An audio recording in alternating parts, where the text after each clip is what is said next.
Перша в історії України приватизація державного порту, та ще й під час Великої війни. На початку 2023 року Фонд державного майна України продав приватним інвесторам міжнародний торговий порт Усть-Дунайськ за $6 мільйонів. Але вийшло так, що в результаті цієї оборудки контроль над портом отримали люди безпосередньо пов'язані з Росією. Країною-агресором, яка щодня знищує наші міста і вбиває наш народ. Дивіться. Ось таким нехитрим відео в соцмережах Фонд державного майна України закликав приватних інвесторів вкласти гроші в приватизацію порту Усть-Дунайськ за день до аукціону на початку 2023 року. Стартова ціна – $60 мільйонів. Одна з умов участі – жодних зв'язків з Росією. Цілий державний порт на продаж вперше в історії України. Будьмо відверті, до 2022 року це був не надто привабливий об'єкт для інвестицій. Він мав майданчики по всьому Придунав'ю, але реально робочим був лише один – власне, порт у містечку Кілія. Та коли Росія почала Велику війну, порти Одеси, Миколаєва та Херсона зупинилися. І на певний час саме Дунайські порти залишились для України єдиним виходом в море. Відтак маленький порт районного значення раптом став стратегічним активом. 17 січня 2023 року міжнародний торговий порт Усть-Дунайськ продали на аукціоні за $200 мільйонів. Покупцем стала компанія «Еліксир Україна» Валерія Віхренка, яка представляє на українському ринку великого виробника добрив із Сербії «Еліксир Груп». Щасливий кінець історії? Ні, насправді лише початок. Найцікавіше почалося після приватизації порту. «Еліксир Україна» практично не вела там ніякої самостійної діяльності і передала порт в управління іншій компанії. Давайте детально розберемось, що це за контора і чому це важливо. Але спочатку послухайте, як описує процес Андрій Московський, директор компанії, яка також працює в цьому порту. Він же колишній заступник директора державного порту Усть-Дунайськ, тобто людина повністю в контексті всього, що відбувається. Сразу после проведения торгов, через некоторое время, месяц, два, три, все официальные лица «Эликсира», которые присутствуют здесь в порту, заявляли, что порт передан в управление Кроншип. Именно эта часть порта, портопункт Килия. То есть складские площадки, производственные помещения, административные помещения. По их же словам, краны, которые находятся сейчас на причале, тоже были переданы Кроншипу, опять-таки для их перемещения, чтобы они не мешали операционной деятельности. Мы обращались к диспетчерам Кроншипа. Находясь здесь на месте, мы видели, что, по сути, весь портопункт был передан в управление компании Кроншип. Андрій Московський очолює ТОВ «Зерновий термінал Кілія». У них з Кроншипом господарський конфлікт, але нас цей конфлікт не хвилює. Цікаве тут інше. Кроншип був одним із операторів у порту ще з 2017 року. Та якщо після аукціону він отримав над портом повний контроль, а виглядає зараз саме так, то це колосальна проблема. Бо, як я уже згадував, під час повномасштабного вторгнення цей порт набув стратегічного значення. А компанія Кроншип входить до Трансшип Груп Андрія Іванова, яка веде бізнес одночасно і в Україні, і в Росії. Так, просто зараз, навіть під час повномасштабної війни.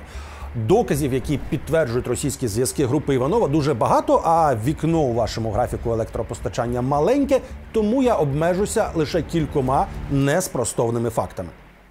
Ось довідка з російського реєстру юридичних осіб. Така собі компанія «Трансшип Агент». Нас цікавлять рядки 36 і 37. Країна походження – Україна. Реєстраційний номер – код з нашого реєстру юридичних осіб. Він належить компанії «Трансшип», одним із засновників якої донедавна був Андрій Іванов. Тобто цю компанію після окупації Криму перереєстрували в Росії за тамтешніми законами.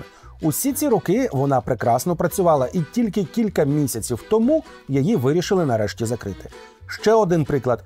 Ось це витяг із міжнародної бази даних «Еквазіс» про такий собі буксир портовий 101.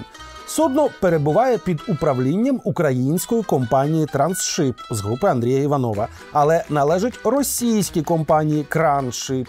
Тобто буквально зараз буксир під управлінням української компанії під російським прапором працює в портах окупованого Криму чи в російському порту Кавказ.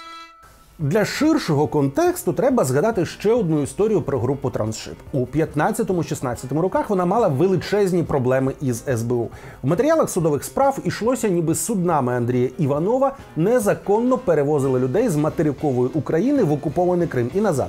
На майно компанії кілька разів накладали арешти. В офісі Трансшипу пройшли обшуки, а сам Іванов стверджує, що проти нього тричі відкривали провадження за статтею 111 «Державна зрада».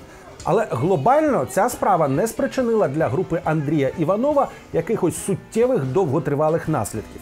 Наприклад, Трансшип без проблем отримав від держави підряд на підйом танкера «Делфі», який сів на мілину в Одесі ще у листопаді 2019 року.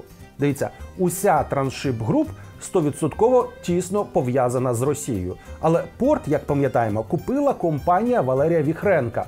Формально вона не має жодного стосунку до групи Андрія Іванова, але факти свідчать про інше. Я правильно розумію, що, по суті, Віхренко та Іванов – це багатолітні партнери, так?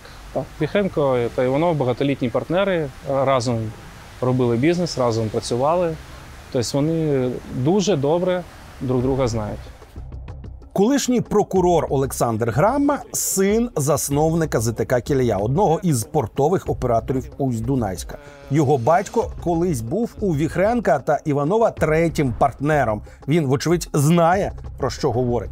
Було 3 партнерів, лишилося 2, але бізнес і далі йде. Я можу підтвердити, за тими обставинами, з якими ми стикаємося кожен день в порту, в нашій роботі, ми бачимо, що Еліксір тісно співпрацює з Кроншипом. Більше того, одразу після продажу все рухоме і нерухоме майно, яке було придбано під час приватизації у держави, було передано ТОВ «Кроншип» для оперування і використання у своїй господарській діяльності. До того моменту, поки там не з'явився третій портовий оператор Vimexim Logistic, афільований із Еліксиром України, працівники Кроншипу перейшли працювати у повному своєму составі, перейшли працювати до Vimexim Logistic. Я отримав від Олександра Грамми сотні сторінок документів, які підтверджують контроль групи Андрія Іванова над портом Усть-Дунайськ після приватизації, аж до випусок із журналу «Перепусток» на прохідній. Не буду вас втомлювати всіма цими стосами паперу. О, світло вимкнули. Зараз продовжимо. Так от, як я вже сказав, я не буду втомлювати вас всіма цими стосами паперу, але можу запевнити, я маю всі підстави вважати, що група проросійського бізнесмена і справді отримала контроль над колишнім державним портом після приватизації. Але як так могло статися? Адже однією з умов цієї приватизації, в принципі, була повна відсутність зв'язків із Росією. Ми звернулися до Фонду державного майна за коментарем, але відповіді не отримали. Та я знайшов інтерв'ю одного із представників фонду, де він говорив якраз про приватизацію цього порту і досить відверто пояснив, як відбуваються перевірки. Послухайте, будь ласка, уважно, це багато чого пояснює. Це робиться доволі автоматично. Законодавство забороняє участь в приватизації юридичних осіб або фізичних осіб, які походять з країни-агресора, або бенефіціарів, яких походять з країни-агресора. А також є достатньо великий список підсанкційних юридичних фізичних осіб, санкції на яких наклали Рада національної безпеки і оборони. Їм також заборонено приймати участь в приватизації. Тож перевірка полягає в тому, що ми перевіряємо, чи належить ця юридична особа або її бенефіціари до країни-агресору або до підсанкційних осіб.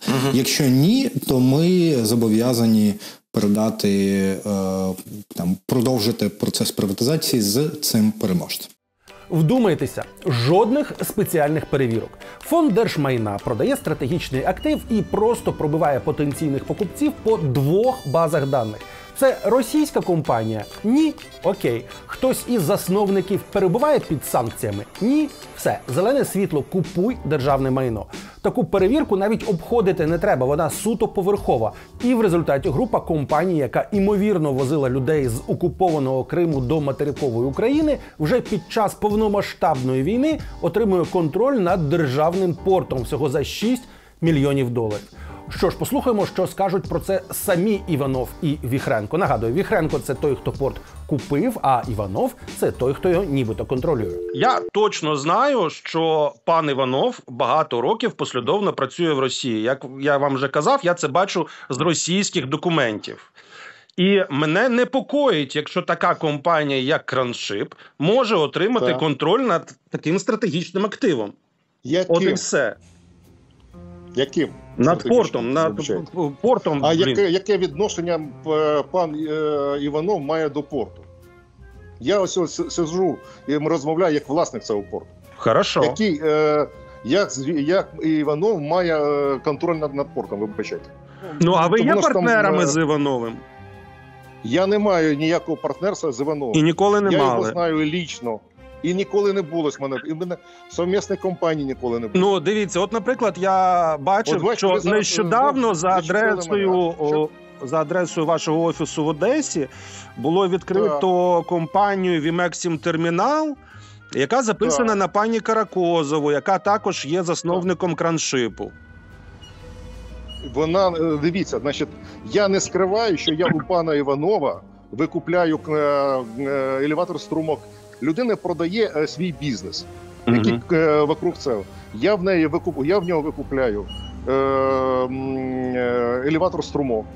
Він дивіться, не тільки він мені продає активи, да? Продаються там підприємства, які там сільхозагро, там техніка. Він сьогодні розпродає все. От все він розпродає і закриває свій бізнес в Україні. Зачекайте, я скажу, що я бачу з реєстру просто, що у вас є зв'язки з Івановим, ви кажете мені, що їх немає. Я ж не заперечую, що я з Івановим сьогодні, чекайте, його що в чомусь обвинили до цього? Ну, йому зробили якусь, я не знаю, в нього щось, якийсь запрет на чогось, чи ведення бізнесу є, підозра якась є, цього ж нічого нема. Людина, яка купила державний порт, стверджує, що немає нічого спільного із бізнесменом, пов'язаним з Росією. Але згодом визнає, вони з Івановим знайомі багато років і таки пов'язані через бізнес. І при цьому стверджує, що нічого Іванову під контроль не передавав. Ну окей, послухаємо тоді ще самого Андрія Іванова. Він, до речі, навіть не в Україні. Іванов живе у Сербії. Якщо хто не знає, це одна з найбільш дружніх Росії країн в Європі. Я ушел из бизнеса, я пенсионер. Угу. Я пенсионер. Я Сегодня понял. моего бизнеса нет вообще. Измышления по поводу того, что я там контролировал или владел Усть-Дунайском. Скажите, пожалуйста, зачем я потратил кучу денег и построил новый порт? Между прочим, по-моему, единственный в Украине, кто построил свой порт. То есть на 40-м километре построен полностью современный перегрузочный комплекс для зерновых. Никаких других грузов, ну или почти никаких других грузов в Усть-Дунайске мы никогда не перегружали. Хоть один аргумент... Смотрите, это все звучит предельно логично, но тем не менее вы не бросили колею и не перешли же полностью на 40-й километр. Значит, тогда вам была нужна? Полностью перешли. Кто вам сказал, что мы не бросили колею? Ну, Кроншип что, не работал в колее еще в прошлом году? В прошлом, наверное, уже нет. Надо посмотреть даты. Я, извините, не помню. Скажите, пожалуйста, у вас же вот были в 2014, 15, 16 годах проблемы с СБУ, когда обвиняли вашу компанию? Да, СБУ это конченые козлы, я это говорил и буду говорить. Господи, да это не кричите. Бандиты. Да не кричите вы. Это бандиты, понимаете, да? Меня это возмущает. У меня были проблемы СБУ. Это у СБУ проблемы с головой. Я обіцяв не грузити вас документами, але тут просто змушений, бо обидва співрозмовники не були відвертими, і це можна довести тільки паперами. Ось угода між компаніями Віхренка та Іванова. Вересень 23-го року компанія «Еліксир» передає частину порту в оренду Кроншипу, а пізніше окремою угодою передає по цьому об'єкту право замовника будівництва. Що це, як не передача під контроль? А ось ухвала Печерського суду. Після обшуків Нацполіції в порту у жовтні 23-го року вилучено сотні транспортних накладних компанії Андрія Іванова. А проводили обшуки тому, що вважали, нібито Кроншип возить через Усть-Дунайський порт чорне зерно. Таким чином, так, все разом це підтверджує, що колишній державний порт після приватизації опинився щонайменше під частковим контролем компанії з російськими зв'язками. І тоді залишається лише одне питання: чи Віхренко справді купив бізнес Іванова, чи старі партнери просто зіграли на публіку?